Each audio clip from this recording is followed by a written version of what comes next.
Welcome back. Earlier this week, the New York Times reported that in the dying days of the Obama presidency, White House officials took steps to spread information about Russia's attempt to undermine the presidential election.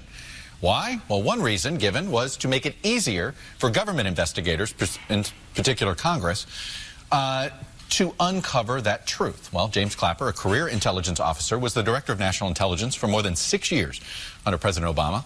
He spearheaded the report that was released in January that concluded that the Russians hacked the Democratic National Committee emails and interfered with the 2016 election. And Mr. Clapper joins me now. Welcome, sir, to Meet the Press. Thanks, Chuck, for having me. Let me start with the president's tweets yesterday. This idea that maybe President Obama ordered an illegal wiretap of his offices. If something like that happened, would this be something you would be aware of? I would certainly hope so. I can say, obviously I can't speak officially anymore, but I will say that for the part of the national security apparatus that I oversaw as DNI, there was no such wiretap activity mounted against the president-elect at the time, or as a candidate, or against his campaign. I can't speak for other Title III authorized entities in the government, or a state or local entity. Yeah, I was just going to say, if the FBI, for instance, had a FISA court order of some sort for a surveillance, would that be information you would know or not know? Yes. You would be told this? I would know that. If there was a FISA court order on something like this? Something like this, absolutely. And at this point, you can't confirm or deny whether that exists? I can deny it. There is no FISA court order? Not to my knowledge. Of anything at Trump Tower? No. Well, that's an important revelation at this point. Let me ask you this. Does intelligence exist that can definitively answer the following question, whether there were improper contacts between the Trump campaign and Russian officials? We did not include any evidence in our report, and I say our, that's NSA, FBI, and CIA, with my office, the Director of National Intelligence, that had anything that had any reflection of collusion between members of the Trump campaign and the Russians. There was no evidence of that included in our report. I understand that, but does it exist? Not to my knowledge. If it existed, it would have been in this report. This could have unfolded or become available in the time since I left the government. At the time, we had no evidence of such collusion. There's a lot of smoke, but there hasn't been that smoking gun yet. At what point should the public start to wonder this is all just smoke? Well, that's a good question. I don't know. I do think, though, it is in everyone's interest, in the current president's interest, in the Democrats' interest, in the Republican interest, in the country's interest, to get to the bottom of all this, because it's such a distraction. And certainly the Russians have to be chortling about the success of their efforts to sow dissension in this country. So you feel like your report does not get to the bottom? You admit your report that you released in January doesn't get to the bottom of this? It did. Well, it got to the bottom of the evidence, to the extent that of the evidence we had at the time.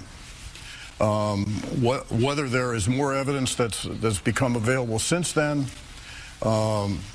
whether ongoing investigations will be revelatory, I don't know. There was a conclusion that said it's clear that the Russians interfered and did so in an attempt to help Donald Trump. Do you still believe that conclusion? Yes, I do. But at this point, what's not proven is the idea of collusion. That's correct. When you see these parade of officials that were associated with the Trump campaign, first they deny any conversations, now we're hearing more, does that add to suspicion, or do you think some of this is circumstantial? Well, I can't say what the nature of those conversations and dialogues were, for the most part. Again, I think it would be very healthy to completely clear the air on this subject, and I think it would be in everyone's interest to have that done. Can the Senate Intelligence Committee, what are we going to learn from their investigation, do you think, that will move beyond what you were able to do? Well, I think they can look at this from a broader context than we could. And at this point, I do have confidence in the Senate Intelligence Committee and their effort. It is underway, in contrast to the House Intelligence Committee, which just last week agreed on their charter. And importantly, in the case of the Senate Intelligence Committee, this appears to me to be a truly bipartisan effort.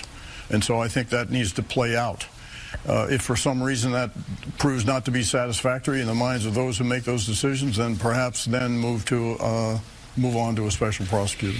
The New York Times earlier this week, and as I was introducing you, this idea that they sort of left a trail, maybe lowered classification. Can you walk us through how that would work? Did they lower classification levels on certain information? What was that a fair read of what was done in the last few weeks of the administration? Actually not.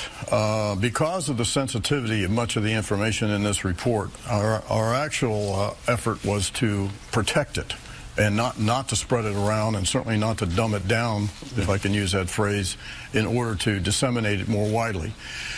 We were under a preservation order from both our oversight committees to preserve and protect all the information related to that report in any event.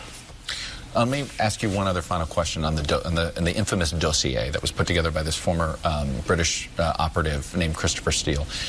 Why did you feel the need to brief the president on that at the time? We felt that it was important that he know about it, that it was out there, and that, without respect to the veracity of the contents of the dossier, that's why it was not included as a part of our report, because much of it could not be corroborated. And importantly, some of the sources that Mr. Steele drew on, second and third order assets, we could not validate or corroborate. So for that reason, at least in my view, the important thing was to warn the president that this thing was out there. The Russians have a term, an acronym called Kompromat, which they will either generate either if it's truthful or if it's contrived. And it's important, we felt, that he knew of the existence of this dossier. Have you done this with other presidents? Have you had to brief them about unverified intelligence? Yes, I've had occasion in the 6.5 years I was DNI to tell President Obama certain things that we could not corroborate or validate, but that we just thought he ought to know it was out there. All right. James Clapper, I have a feeling, do you expect to have to testify on Capitol Hill among these things? Oh, I don't think there's any doubt. All right. Mr. Clapper, then, I have a feeling we will see you on TV sometime soon, and hopefully you'll come back here and meet the press. Thanks for coming on and sharing your views, sir. Thanks very much, sir. When we come back, we've seen almost weekly demonstrations